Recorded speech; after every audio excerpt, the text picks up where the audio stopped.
If you're about to launch your drone into the sky, whether it's for fun or for business, there's one thing you don't want to leave on the ground. Insurance. I get it. Drones are cool. They're fun, they're powerful, and sometimes they're expensive. But one wrong move, and your smooth flight could turn into a crash landing both for your drone and your wallet. So today, I'm breaking down everything you need to know about drone insurance. First up, why do you even need it? Think of drone insurance like a safety net.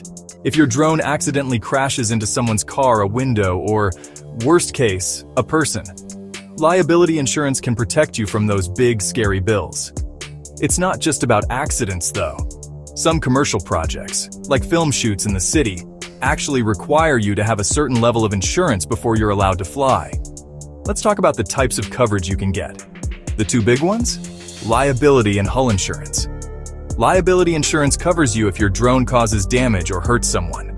Hull insurance is all about protecting your actual drone, so if you crash it, you're not totally out of pocket for repairs or replacements. But there's more. Got a fancy camera or sensor attached? That's where payload insurance comes in, covering the extras you add to your drone. And don't forget about ground equipment insurance. Lost your remote or fried your battery? This one has your back. Plus, there's personal injury insurance, which covers claims like privacy violations. Now, here's where it gets interesting. If you're flying just for fun, the FAA doesn't require you to have insurance, but trust me, it's a smart move. One crash can turn a hobby into a headache. If you're flying for business, though, public liability insurance isn't just smart, it's the law. Some insurance companies even offer on-demand coverage. Maybe you only fly on weekends or for special gigs. Providers like Skywatch.ai let you pay only for the hours you're actually in the air. Pretty cool. So how do you pick the right policy? First, figure out how many drones you're flying. Then, decide if you want to add physical damage coverage like hull or payload insurance.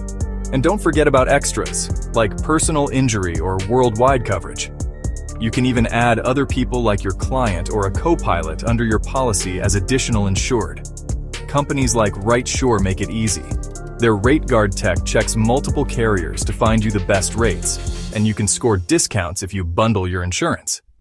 Plus, their staff actually gets drones. They're super helpful if you have questions. Bottom line? Drone insurance isn't just a box to tick. It's protection for your gear, your wallet, and your peace of mind every time you take off. So before your next flight, make sure your insurance is cleared for takeoff too.